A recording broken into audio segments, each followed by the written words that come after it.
नमस्कार प्रिय छात्रों, मेरा नाम है सूरज और आप देख रहे हैं मैथ्स विद सूरज सर। आज हम लोग क्लास 12th में y is equal to 10x और y is equal to 10 inverse x का ग्राफ खींचना सीखेंगे। तो चलिए सीखते हैं। तो सबसे पहले क्या करेंगे, हम लोग y is equal to 10x के लिए ग्राफ खींचेंगे। ठीक है, तो y is equal to 10x का ग्राफ खींचने के लिए सबसे पहले हमें जो हमने क्लास 11th में ये चार बिंदुएं पढ़ी थी, ये चारों बिंदु हमें याद होना चाहिए। याद कीजिए, आप क्लास 11th में 10x का जो मान था वो चारों चतुर्थांशों में भिन्न भिन्न होता है।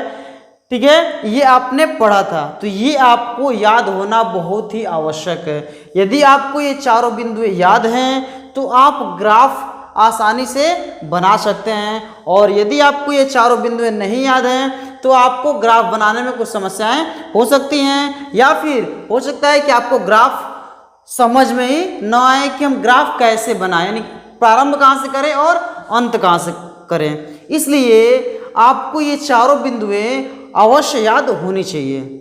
ठीक है, जैसे कि से कह रहा है कि प्रथम चतुर्थांश में 10x का जो मान होता है वो शून्य से अनंत की ओर बढ़ता है। दूसरे में क्या होता है कि माइनस अनंत से शून्य की ओर बढ़ता है। तीसरे में क्या होता है, शून्य से अनंत की ओर बढ़ता है। और चौथे में क्या होता है, माइनस अनंत से शून्य की ओर बढ़ता है। ठीक है, तो अब बात करते हैं इसमें प्रथम चतुर्थांश कौन है, द्वितीय कौन है, तृतीय कौन है और चतुर्थ चतुर्थांश कौन है। तो शून्य से π/2 का जो अंतराल है वो प्रथम चतुर्थांश को दर्शाएगा। π/2 से π के बीच का अंतराल द्वितीय चतुर्थांश को दर्शाएगा। π से 3π/2 तृतीय चतुर्थांश को दर्शाएगा। ये चतुर्थ चतुर्थांश को दर्शाएगा।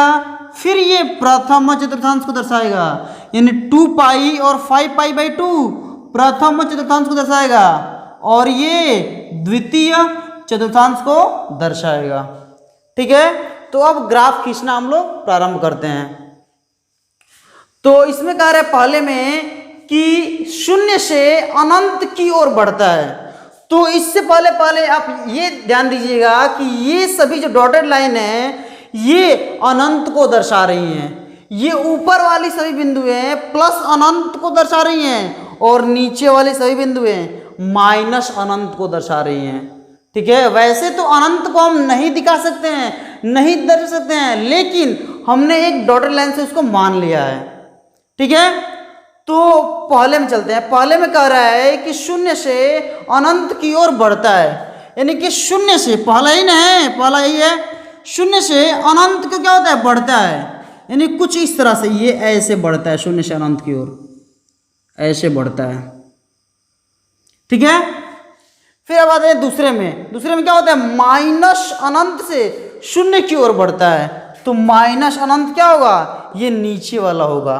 तो माइनस अनंत से शून्य की ओर, माइनस अनंत से शून्य की ओर, तो माइनस अनंत से ये शून्य की ओर, शून्य की ओर क्या होता है, बढ़ता है। ठीक है, अब तीसरे में आते हैं। तीसरे में क्या कर रहा है, शून्य से अनंत की ओर बढ़ता है, यानी शून्य से क्या होता है, अनंत की ओर बढ़ता है, ये ऐसे बढ़ता है, शून्य से अनंत की ओर बढ़ता है। ठीक है, तीसरा भी हमारा कंप्लीट हो गया। अब आते हैं चौथे चतुर्थांश में। चौथे में कह रहे हैं माइनस अनंत से शून्य की ओर बढ़ता है। तो माइनस, चौथा ये अंतराल है, माइनस अनंत से शून्य की ओर बढ़ता है। तो माइनस अनंत से शून्य की ओर बढ़ता है। ठीक है, अब आते हैं प्रथम चतुर्थांश में। तो प्रथम में क्या कर रहा है, शून्य से अनंत की ओर बढ़ता है, यानी शून्य से अनंत की ओर बढ़ता है, यानी इसका ग्राफ कुछ इस तरह से मिलेगा, शून्य से अनंत की ओर बढ़ता है। ठीक है, अब आते हैं, पहला हमारा कंप्लीट हो गया। आते हैं दूसरे चतुर्थांश में। दूसरे में कह रहा है माइनस अनंत से शून्य की ओर बढ़ता है। तो माइनस अनंत से शून्य की ओर बढ़ता है, तो ये माइनस अनंत है, माइनस अनंत से शून्य की ओर बढ़ता है। ठीक है, अब हमें इस ग्राफ में कुछ समानताएं देखने को मिल रही है, यानी कि एक बार ऊपर मिल रहा है तो एक बार नीचे, तो एक बार ऊपर तो एक बार नीचे, तो एक बार ऊपर तो एक बार नीचे। तो वैसे ही इस ग्राफ को यदि आगे बढ़ाना चाहें तो एक बार ऊपर मिला है तो क्या मिलेगा, एक बार हमें नीचे मिलेगा, यानी कुछ इस प्रकार से हमें ग्राफ मिलेगा। ठीक है, अब एक बार नीचे मिला है तो क्या मिलेगा हमें यहाँ पर, एक बार ऊपर मिलेगा।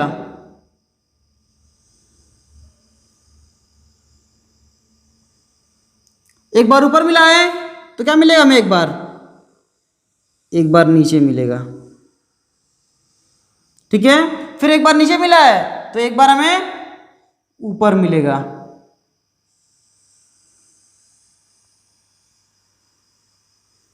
फिर एक बार ऊपर मिला है तो हमें एक बार नीचे मिलेगा,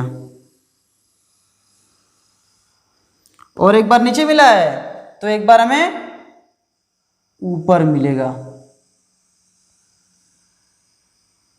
ठीक है, तो यह ग्राफ बहुत ही आसान है।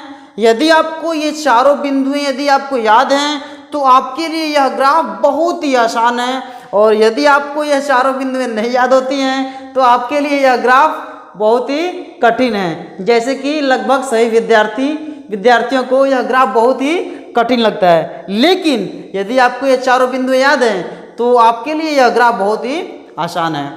तो उम्मीद है यह ग्राफ आपको बहुत अच्छे से समझ में आया होगा।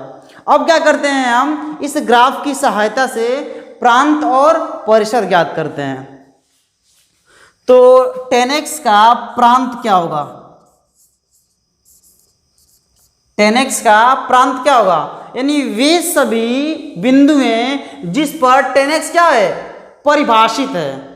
तो 10x जो होता है वो सभी वास्तविक संख्याओं पर परिभाषित होता है, लेकिन कुछ संख्याओं को छोड़कर, जैसे कि पाई बाई टू पर परिभाषित नहीं है, वैसे 3π/2 पर भी परिभाषित नहीं है, 5π/2 पर भी परिभाषित नहीं है, -3π/2 पर भी परिभाषित नहीं है, और -3π/2 पर भी परिभाषित नहीं है।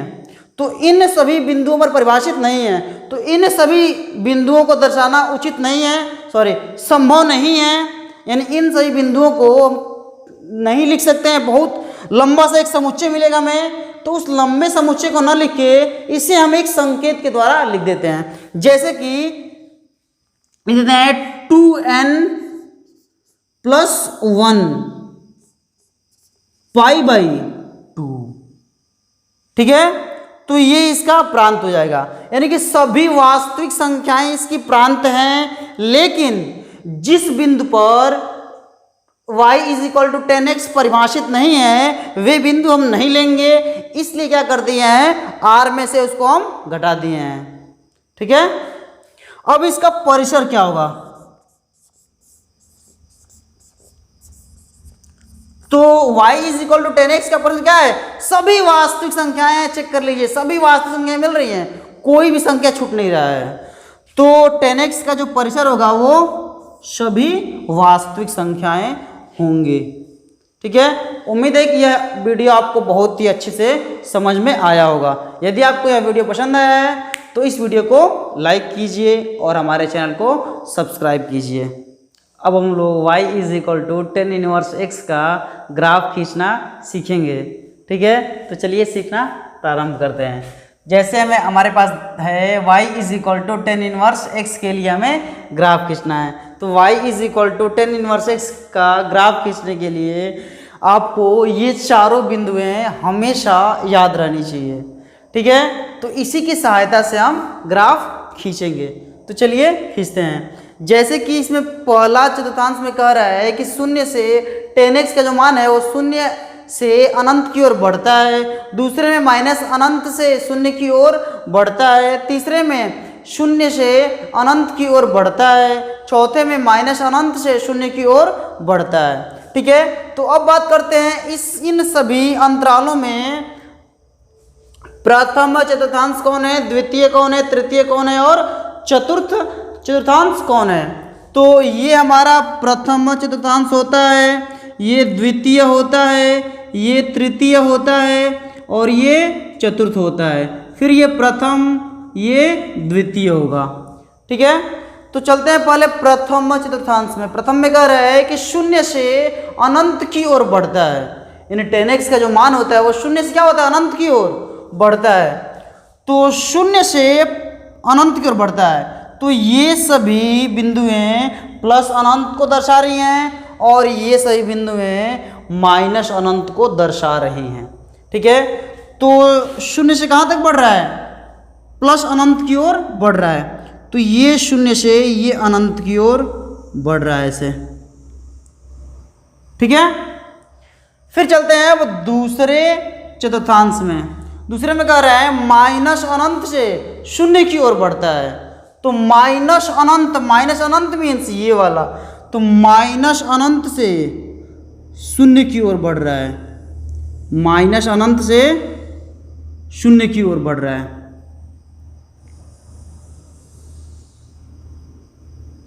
ठीक है, अब चलते हैं तीसरे चतुर्थांश में। तीसरे में कह रहा है शून्य से अनंत की ओर बढ़ता है, शून्य से अनंत की ओर बढ़ता है तीसरे में। तो तीसरा हमारा यही है, तीसरे में शून्य से अनंत की ओर बढ़ता है। तो शून्य से अनंत की ओर बढ़ता है, कुछ इस तरह से बढ़ेगा। ठीक है, और ये वाला ग्राफ कुछ इस तरह से होगा। ठीक है, अब आगे चलते हैं। अब चलते हैं हम लोग चौथे चतुर्थांश में चलते हैं। तो चौथे में कह रहा है माइनस अनंत से शून्य की ओर बढ़ता है। तो माइनस अनंत से शून्य की ओर बढ़ता है, माइनस अनंत से शून्य की ओर बढ़ता है। अब चलते हैं पहले चतुर्थांश में। पहले में कह रहा है शून्य से अनंत की ओर बढ़ता है। तो शून्य से अनंत की ओर बढ़ता है, तो शून्य यही है, शून्य से अनंत की ओर बढ़ता है। ठीक है, अब चलते हैं दूसरे चतुर्थांश में। दूसरे में कह रहा है माइनस अनंत से शून्य की ओर बढ़ता है, माइनस अनंत से। तो माइनस अनंत से शून्य की ओर बढ़ता है, तो माइनस अनंत से शून्य की ओर बढ़ता है। ठीक है, तो अब इस ग्राफ में हमें कुछ समानताएं देखने को मिलती है।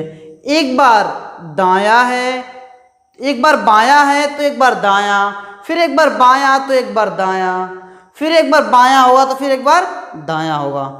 ठीक है, तो यहाँ पर अब यदि इस ग्राफ को हम आगे बढ़ाना चाहें तो यहाँ से ग्राफ में कैसा मिलेगा, तो ग्राफ में बिल्कुल इसी के रूप का मिलेगा। तो क्या करेंगे, इसको हम, इस वाले ग्राफ को हम कुछ इस प्रकार से दर्शा देंगे। ठीक है, अब इसमें जो हमारे पास ग्राफ मिलेगा वो कैसा मिलेगा, वो हमें कुछ इस प्रकार से मिलेगा।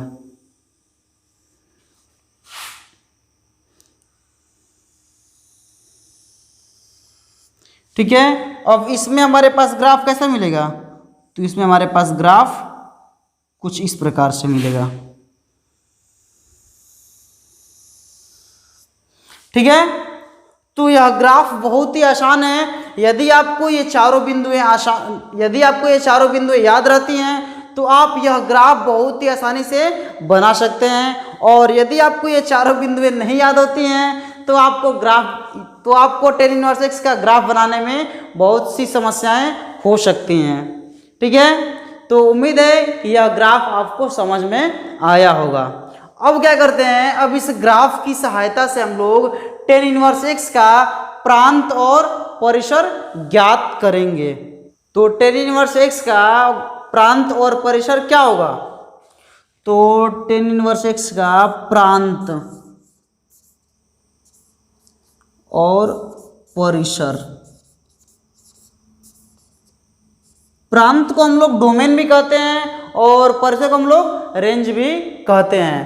तो प्रांत क्या होगा इसका, तो प्रांत यानी प्रांत में यानी कि tan इनवर्स x किन किन बिंदुओं पर परिभाषित है, tan इनवर्स x किन किन बिंदुओं पर परिभाषित है, तो tan इनवर्स x सभी बिंदुओं पर परिभाषित है। tan इनवर्स x सभी बिंदुओं पर परिभाषित है, इसलिए इसका प्रांत क्या होगा, सभी वास्तविक संख्याएं होंगी इसका प्रांत। ठीक है, अब इसका परिसर क्या होगा, तो इसका परिसर हमें एक ऐसा अंतराल लेना होता है कि जिसमें इसके मान क्या हो, भिन्न भिन्न आता हो। ठीक है, तो यदि हम अंतराल लेते हैं -π/2 से π/2 के बीच का यदि मान अंतराल लेते हैं तो ये इसका परिसर हो सकता है। ठीक है, चूंकि इधर वाला जो मान मिल रहा है भिन्न मिल रहा है, इधर वाला मान क्या मिल रहा है, भिन्न मिल रहा है। या फिर हम π/2 और 3π/2 वाला अंतराल भी ले सकते हैं, ये भी इसका परिसर होगा। या 3π/2 और 5π/2 भी क्या होगा, इसका परिसर हो सकता है। ठीक है, तो हम लेते हैं -π/2 और π/2 के बीच की संख्याएं लेते हैं। क्यों, क्योंकि π/2 नहीं लेंगे परिसर में, क्योंकि इस बिंदु पर जो tan इनवर्स x है वह परिभाषित नहीं है। ठीक है, उसी प्रकार हम -π/2 को भी नहीं लेंगे, क्योंकि इस बिंदु पर भी tan इनवर्स x क्या है, परिभाषित नहीं है। इसलिए जो tan इनवर्स x का जो परिसर होगा वो क्या होगा, ओपन इंटरवल -π/2 π/2 होगा। ठीक है, तो इस तरह से हम tan इनवर्स x का प्रांत और परिसर ज्ञात कर सकते हैं। तो उम्मीद है कि यह वीडियो आपको पसंद आया होगा। यदि आपको यह वीडियो पसंद आया है तो इस वीडियो को लाइक कीजिए और हमारे चैनल को सब्सक्राइब कीजिए और इस वीडियो को अपने सभी दोस्तों के साथ शेयर कीजिए। जय हिंद, जय भारत।